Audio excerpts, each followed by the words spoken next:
অবশেষে গ্রেফতার শওকত মোল্লা। 24 ঘন্টার লুকোচুরি শেষ। এনআইএর হাতে গ্রেফতার শওকত মোল্লা। কামালগাজী থেকে তাকে গ্রেফতার করেছে এনআইএ। বামুনিয়া বিস্ফোরণে গ্রেফতার প্রাক্তন বিধায়ক, তৃণমূলের প্রাক্তন বিধায়ক। সাগরেতের বাইকে করে পালানোর চেষ্টা করেছিল এই শওকত মোল্লা। বৃহস্পতিবার থেকে নিখোঁজ ছিল শওকত। বৃহস্পতিবারই একেবারে 7 সকালে তার বাড়িতে যায় এনআইএ টিম। তখন থেকেই বেপাত্তা ছিল শওকত মোল্লা। তার খোঁজে তল্লাশি চালাচ্ছিল এনআইএ। আর এনআইএর কাছে খবর ছিল যে বাইকে করে বাংলাদেশে পালানোর ছক কষছেন শওকত মোল্লা। শওকতের খোঁজে তল্লাশি চালাচ্ছিল এনআইএ এবং অবশেষে ধরা পড়ল শওকত মোল্লা। কামালগাজী থেকে গ্রেফতার হলেন শওকত।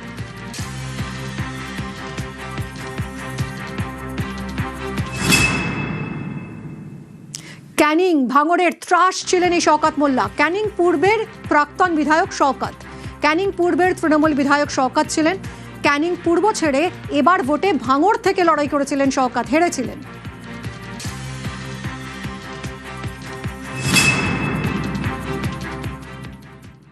গতকাল এনআইএ অফিসাররা যখন আমার ভাইকে ছাড়ে তখন বলেছিলেন বাবাকে আসতে। বাবা বাড়িতে ছিলেন না, বাবা বাড়িতে এসেছেন। আসলে আমরা এনআইএ অফিসারদের সঙ্গে কথা বলে বাবাকে সারেন্ডার করিয়ে দিয়েছি। তো উনি নিজেই সারেন্ডার করেছে, গ্রেফতার করা হয়নি।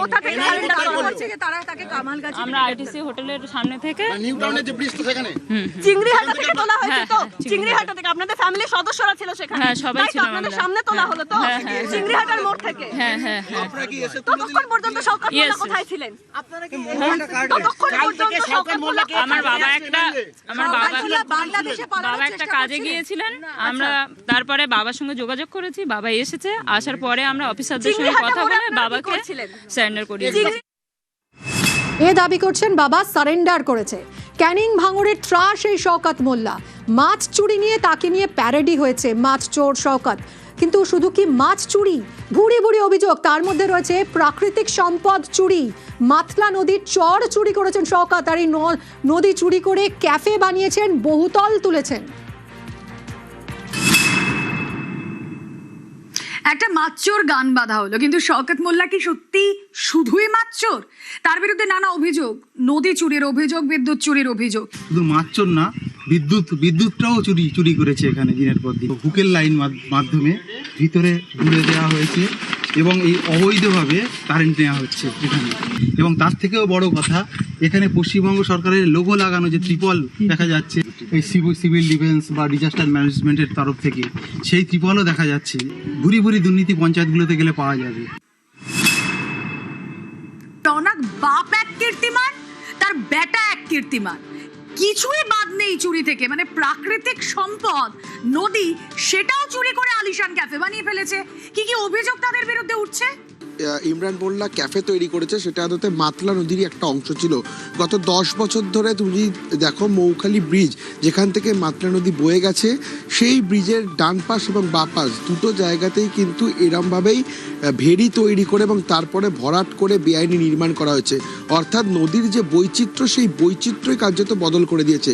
এবং গোটা নদী থেকে 1 কিলোমিটার দুপাশ জুড়ে কিন্তু এরমভাবেই বেআইনি নির্মাণ গড়ে তুলেছে শওকত মোল্লা। এবং বিশেষ করে যে ক্যাফেটি তৈরি করা হয়েছে, 2025 সালে এই ক্যাফেটি তৈরি করা হয়েছিল এবং এখান থেকে স্থানীয়রা আগে নদীতে খেয়া দিয়ে পারাপার করতো। সেক্ষেত্রে বেশ চওড়া এবং গভীর নদী ছিল।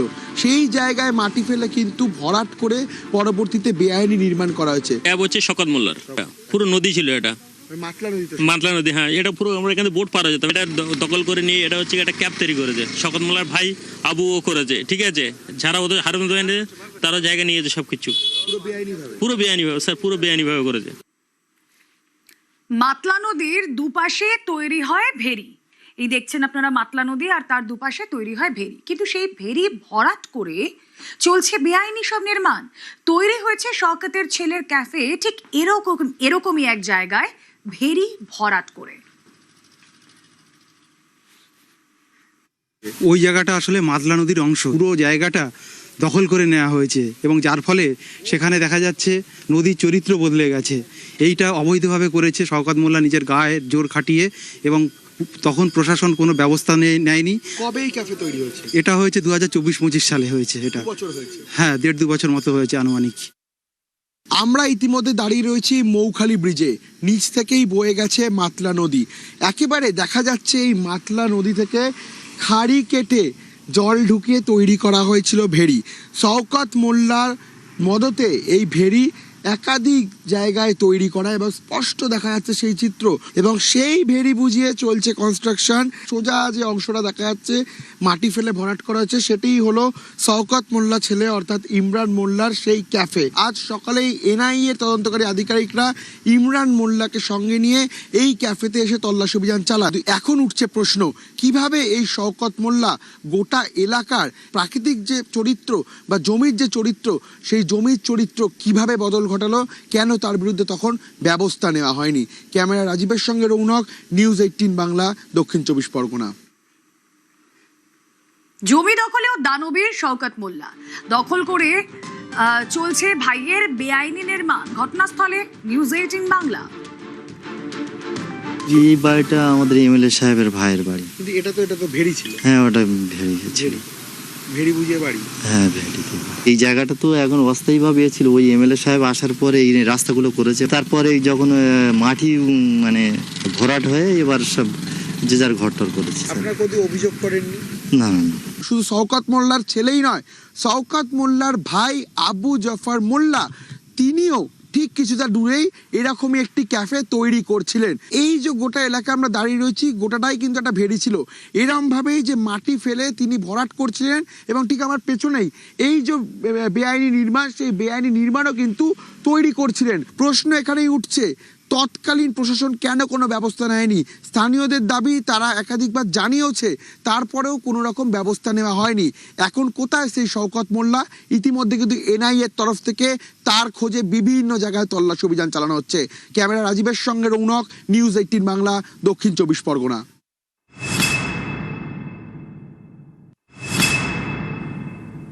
এনআইএর জালে শওকত মোল্লা। বৃহস্পতিবার সকালে যখন শওকত মোল্লার বাড়িতে যায় এনআইএ টিম, তখন থেকেই শওকত বেপাত্তা। তাকে হন্যে হয়ে খুঁজছিল এনআইএ, এবং অবশেষে এনআইএর জালে ধরা পড়েছে শওকত মোল্লা। বাংলাদেশে পালিয়ে যাওয়ার চক কষছিল সে, কিন্তু কিভাবে এনআইএ তাকে ধরলো, কথা বলবো অভিজিৎ আমাদের প্রতিনিধির সঙ্গে। অভিজিৎ, মাফ করবেন, কল্যাণ রয়েছেন আমাদের সঙ্গে, আরো জানাবেন এই বিষয়ে। কল্যাণ, কিভাবে এনআইএ গ্রেফতার করলো শওকত মোল্লাকে?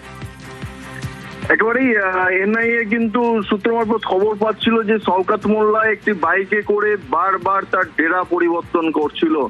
সেই কারণেই এনআইএ জানতে পারে তদন্তে নেমে যে সে বাংলাদেশেও পালাতে পারে। তার কারণে বিএসএফ কে এনআইএর তরফ থেকে সতর্ক করা হয়েছিল, তাদের সাহায্য চাওয়া হয়েছিল। ফলে তার সেই কারণেই হচ্ছে বর্ডার লাগোয়া যে সমস্ত এলাকা, সেই এলাকায় কড়া নজরদারি চালাচ্ছিল বিএসএফ। এই খবর শওকত মোল্লাও জানতে পারেন যে তার কোনোভাবেই বাংলাদেশে পালানো সম্ভব নয়। সেই কারণেই সেই পরিবারের যে সমস্ত সদস্য বা তার যারা সাকরেত রয়েছে তাদের সঙ্গে যোগাযোগ করছিল।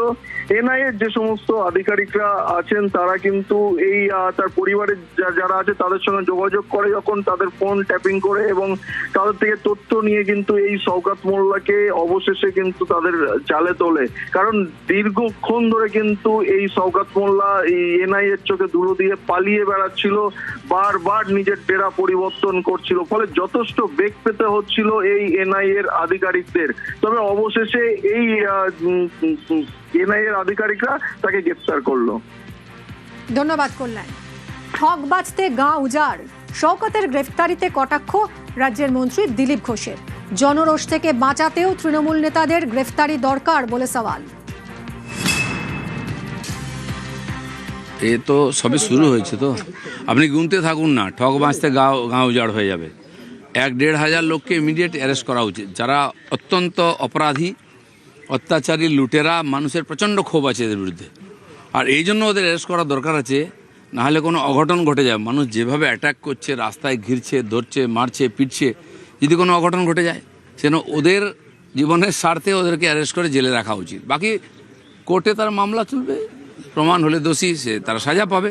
যাদের নিয়ে এত অত্যাচার, যাদের নিয়ে এত অভিযোগ, সেই লোকগুলোকে কাস্টডিতে রাখা উচিত।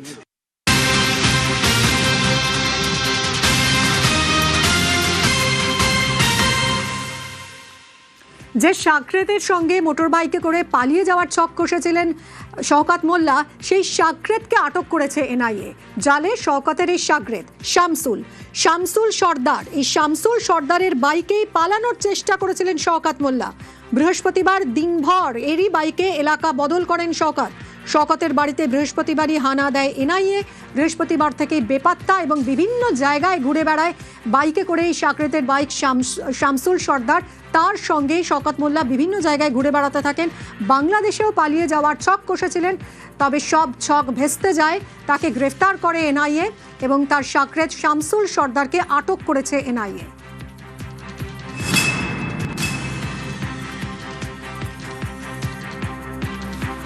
ভোটের আগে মাছ চোর এই প্যারেডি শুনেছিলেন তো, আর ভোটের পর নদী চোর। শওকত মোল্লাকে বিধে নয়া গানে বিচারের দাবি।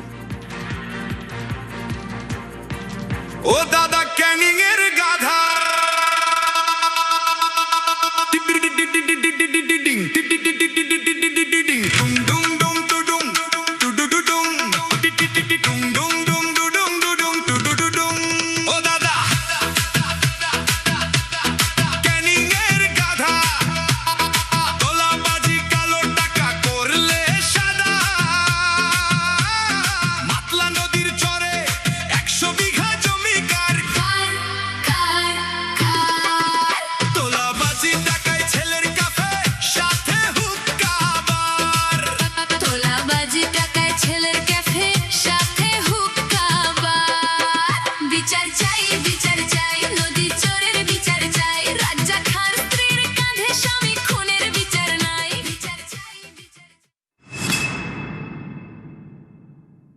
নিউজ ফ্ল্যাশ নিবেদন করছে সাফেদ ডিটারজেন্ট পাউডার। সাফেদ 500 গ্রাম মাত্র 42 টাকায়। আক্কড় বাক্কড় বম্বে বো। বাড়িতে কোন টিএমটি লাগিয়েছো? মাইথন স্টিল। তোমার উপর ট্রাস্ট করতে পারি। ওকে। স্ট্রং মানে মাইথন স্টিল।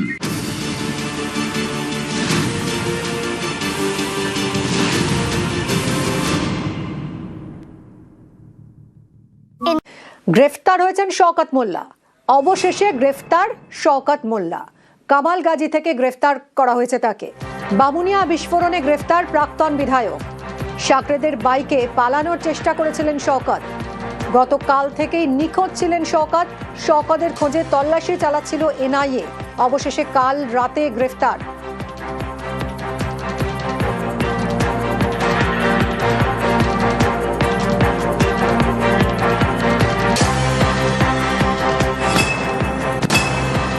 ক্যানিং ভাঙড়ের ত্রাস এই শওকত। ক্যানিং পূর্বের প্রাক্তন বিধায়ক শওকত মোল্লা। ক্যানিং পূর্বের তৃণমূল বিধায়ক ছিলেন শওকত। ক্যানিং পূর্ব ছেড়ে এবার ভাঙড়ে লড়েছিলেন শওকত। ভাঙড় থেকে তাকে টিকিট দিয়েছিল তৃণমূল, কিন্তু হেরেছেন তিনি ভোটে। ক্যানিং ভাঙড়ের ত্রাস এই শওকত।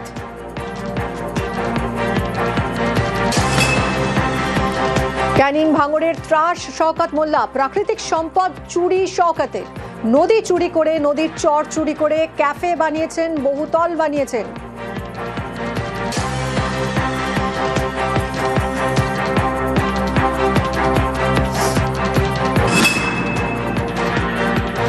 একটা মাচ্চোর গান বাঁধা হলো, কিন্তু শওকত মোল্লা কি সত্যি শুধুই মাচ্চোর?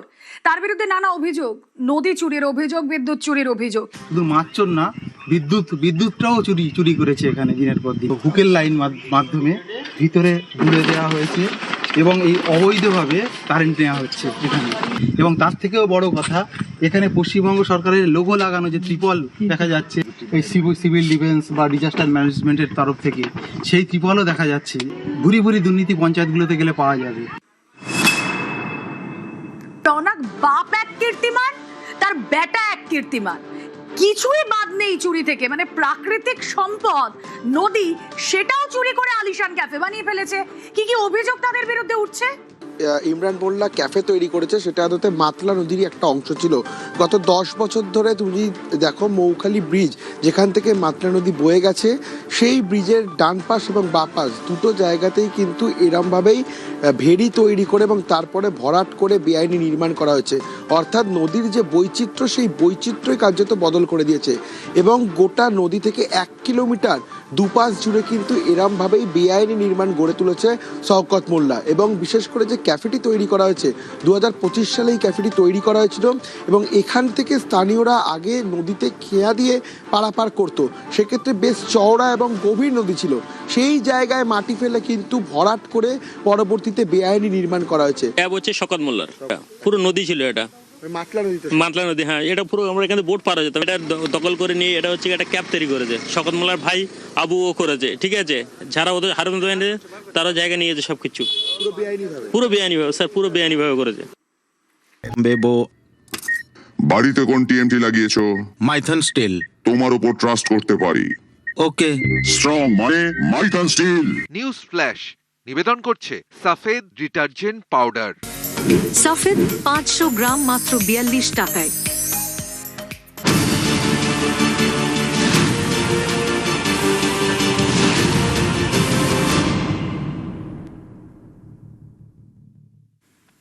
জয়প্রকাশ মজুমদার তৃণমূল নেতা, তাকে বিধাননগর উত্তর থানার পুলিশ গ্রেফতার করেছে বুধবারই। তার বিরুদ্ধে অভিযোগ হচ্ছে প্রায় 14 বছর ধরে জোর করে বাড়ি দখল করে রাখা, বাড়ির মালিককে শ্লীলতাহানি এবং হুমকি দেওয়ার অভিযোগ। আর এই জয়প্রকাশ মজুমদারকে নিয়ে পুলিশ যখন তার অফিসে তল্লাশিতে যায় সেই সময় তাকে লক্ষ্য করে ডিম ছুঁড়ে আসে। তল্লাশি অভিযানে নিয়ে যাওয়ার সময় ডিম ছোড়া হয় তাকে লক্ষ্য করে। দেখুন সেই ছবিটা।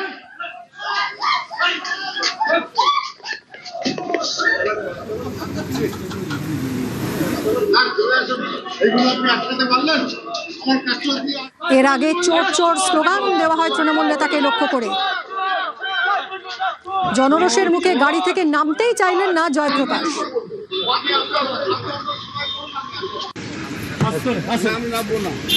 আমি এদের মধ্যে দিয়ে নামবো না ওখানটাতে। আমরা আছি তো, আপনি আছেন তাতে হেনস্থায় খবর নিয়ে এদেরকে ভিড় করে, এটার তো কোনো কথা নয়। আমি সেই জন্য আমি নামবো না, মিডিয়ার মধ্যে দিয়ে আমি নামবো না। জোর করবেন না। আপনি ফার্স্ট ফ্লোরে যান, গিয়ে আপনি ছবি তুলে দেখে নিয়ে আসুন। আমি জানবো কি করে? একদম লেখা আছে নাম, না লেখা আছে নাম জয়প্রকাশ মজুমদার লেখা আছে। আমি নামবো না। না দাদা, আপনি জোর করতে পারেন আমাকে, আমি নামবো না, কারণ এই পরিবেশে আমি নামবো না। জনরোষের মুখে গাড়ি থেকে নামতেই চাইলেন না জয়প্রকাশ মজুমদার। পুলিশ তাকে আশ্বস্ত করার চেষ্টা করে, কিন্তু জয়প্রকাশ নারাজ। এই ক্ষোভের মুখে, জনরোষের মুখে হেনস্থার শিকার হবেন না তিনি, এই আশঙ্কায় তিনি গাড়ি থেকেই নামতে চাইলেন না।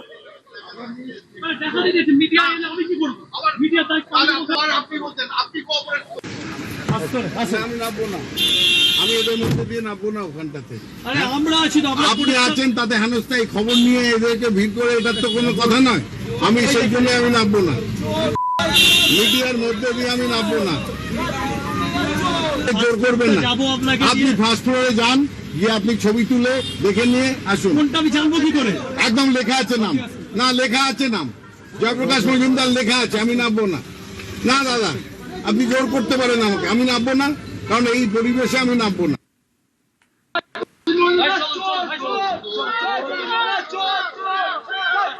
তৃণমূল নেতারা কাঁচা ডিম খাচ্ছেন, সিদ্ধ করার সময় নেই বলে কটাক্ষ করেছেন দিলীপ ঘোষ। তার টিএমসির নেতারা এখন কাঁচা ডিম খাচ্ছেন, সেদ্ধ করারও সময় নেই। এই ধরনের লোকেরা কী ধরনের স্টেটমেন্ট দিত আপনারা দেখেন। মানুষকে এত বোকা ভাবেন এরা, যে যা ইচ্ছা করুক উপর দিয়ে মারিয়ে চলে যাব, দিনের পর দিন মানুষ কিছু করবে না। ভারতের গণতন্ত্র আর ভারতের জনগণ কত সজাগ সেটা মানুষ দেখিয়ে দিয়েছে। বাকি যাদের যেখানে যাওয়ার নিশ্চয়ই যাবে। আমার দেশ আমার পাহারা। অনুপ্রবেশ রুখতে বিএসএফ এর সঙ্গে কাঁধে কাঁধ গ্রামবাসীদের। অনুপ্রবেশ রুখতে প্রধানমন্ত্রীর আবেদনে সাড়া সীমান্তবাসীর। বিএসএফকে সাহায্য করতে গ্রামে গ্রামে নজরদারি। সন্দেহজনক কাউকে দেখলেই বিএসএফ পুলিশকে খবর। পরিবর্তনের পর সীমান্ত এলাকার ছবিও পরিবর্তন। অনুপ্রবেশ রুখতে বিএসএফ এর সঙ্গে একেবারে কাঁধে কাঁধ মেলাচ্ছেন গ্রামবাসীরা। আমরা দেখেছি প্রধানমন্ত্রী নরেন্দ্র মোদী তিনি বারবার বার্তা দিয়েছেন, আবেদন করেছেন যাতে অনুপ্রবেশ রুখতে সীমান্তবাসীরও সাহায্য প্রয়োজন, এবং সীমান্তবাসীরা সাহায্যের হাত বাড়িয়েছে। আমার সঙ্গে 3 প্রতিনিধি রয়েছেন সেবক, রয়েছেন অনিরুদ্ধ এবং রয়েছেন চঞ্চল। শুরুতেই একটু মালদার দিকে নজর রাখি। সেবকের কাছে যাব। সেবক, পরিবর্তনের পর সীমান্ত এলাকার ছবিটাও পরিবর্তন হচ্ছে। একটু জানতে চাইবো তোমার কাছ থেকে, কিভাবে বিএসএফ কে সাহায্য করছেন গ্রামবাসীরা? মালদায় ভারত বাংলাদেশ সীমান্ত আছে প্রায় 172 কিলোমিটার, তার মধ্যে 33 কিলোমিটার এখনো কিন্তু কাঁটাতার বিহীন। এছাড়া প্রায় 3.5 কিলোমিটার এলাকা রয়েছে যেখানে রিভার বাউন্ডারি অর্থাৎ জলপথ রয়েছে দুই দেশের মাঝে। অনুপ্রবেশ বরাবরই একটা বড় সমস্যা, বড় চ্যালেঞ্জ বিএসএফ এর কাছে। কিন্তু সত্যি শুধুমাত্র বিএসএফ এর ভরসায় বা বিএসএফ এর উপর ছেড়ে দিয়ে এতটা সীমান্ত সম্পূর্ণভাবে সুরক্ষিত হওয়া সম্ভব নয় যদি না গ্রামবাসীরা সীমান্তে তারা সাহায্যে এগিয়ে আসেন। আর নতুন সরকারের বদলের পর যখন ডবল ইঞ্জিন সরকার এসেছে তখন সীমান্তের গ্রামে আজকে আমরা যখন যাই তখন মানুষের কথাবার্তা, শরীরী ভাষায় তাদের মধ্যে কিন্তু যেটা প্রকাশ পেয়েছে যে বিএসএফ এর পাশাপাশি তারাও এবার সীমান্ত সুরক্ষার দিকে সম্পূর্ণ সহযোগিতা করবেন বিএসএফ এর সঙ্গে কাঁধে কাঁধ মিলিয়ে।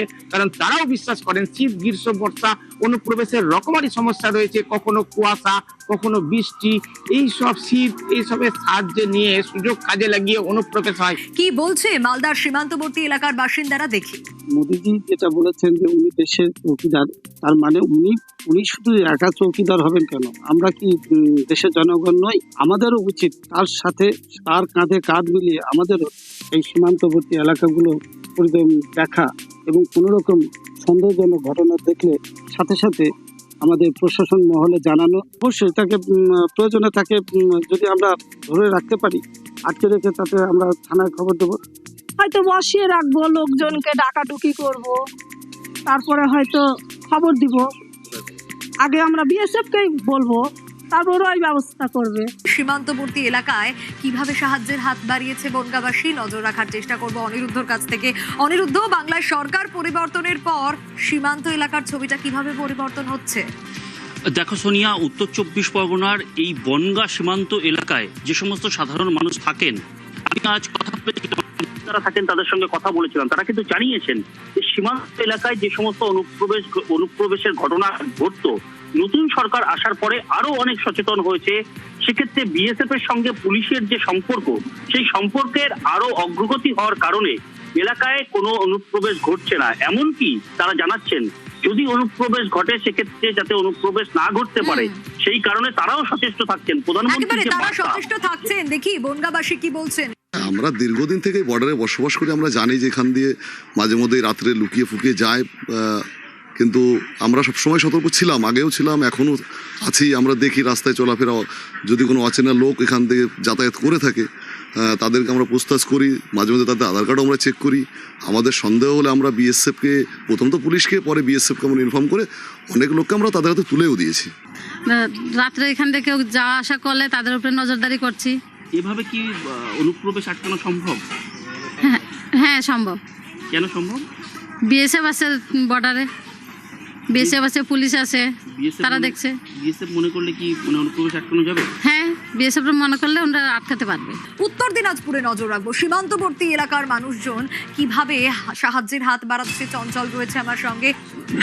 দেখো, একদমই প্রথমে কিন্তু রাজ্য এবং কেন্দ্র সরকারের যে এই উদ্যোগে কিন্তু প্রথমে ধন্যবাদ জানিয়েছেন সীমান্তবর্তী এলাকার মানুষ। এবং বহুবার কিন্তু এই প্রশাসনিক বৈঠক বা নানান বৈঠকে কিন্তু এই ইসলামপুরের নাম কিন্তু বরাবরই উঠে আসছে এই অনুপ্রবেশকারী নিয়ে। কিন্তু এই অনুপ্রবেশকারী নিয়ে যখন ওঠার প্রশ্নটি কিন্তু একবারে শেষ হতে চলেছে। যে রাজ্য সরকার এবং কেন্দ্র সরকার যে উদ্যোগ নিয়েছে এবং সীমান্তবর্তী এলাকার যে মানুষ তারা কিন্তু সচেতন রয়েছে এবং যাতে অনুপ্রবেশকারী অর্থাৎ বাংলাদেশি অনুপ্রবেশকারী যাতে আর প্রবেশ করতে না পারে ভারতে।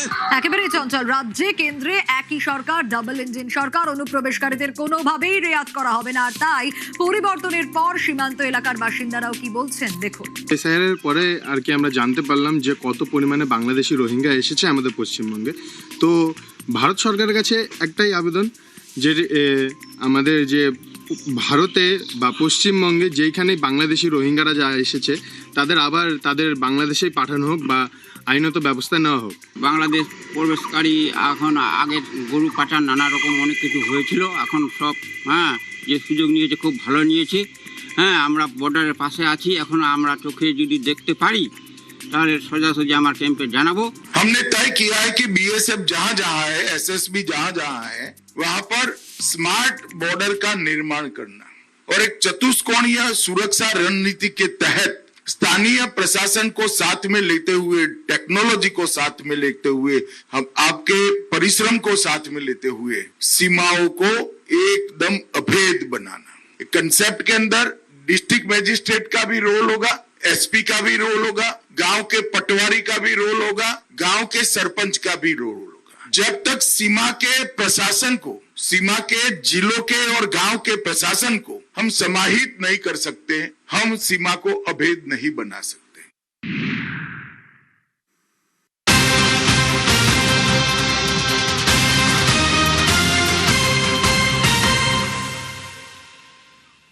অনুপ্রবেশের সরকারের জিরো টলারেন্স, কড়া দাওয়াই, ডিটেক্ট, ডিলিট, ডিপোর্ট আর এই 3D দাওয়াই জব্দ অনুপ্রবেশকারীরা প্রায় প্রতিদিন দেখা যাচ্ছে সীমান্তে এসে ভিড় করছেন। বাংলাদেশিরা নিজেদের দেশে ফিরে যেতে চাইছেন।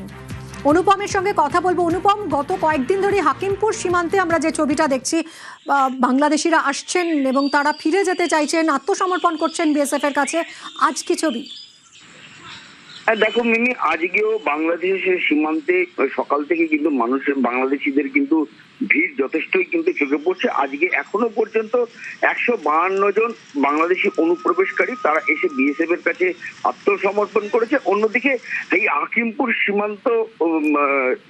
হাকিমপুর সীমান্তের জন্য যে 3টি হোল্ডিং সেন্টার তৈরি করা হয়েছে, সেই 3টে হোল্ডিং সেন্টারে এখনো পর্যন্ত 273 জন এখনো সেখানে অনুপ্রবেশকারীদের রাখা আছে এবং গতকাল থেকে শুরু করে আজকে পর্যন্ত এখনো পর্যন্ত কিন্তু প্রচুর বাংলাদেশি অনুপ্রবেশকারীদেরকে তাদেরকে কিন্তু বিজিবির হাতে তুলে দেওয়া হয়েছে। এই হাকিমপুর সীমান্তে একদিকে যেমন বিএসএফ, অন্যদিকে জেলা প্রশাসনের পক্ষ থেকে এই যেসব বাংলাদেশি অনুপ্রবেশকারী তাদের বায়োমেট্রিক নেওয়া হচ্ছে এবং প্রয়োজনীয় নথিপত্র সংগ্রহ করে বিজিবির হাতে তুলে দেওয়া হচ্ছে।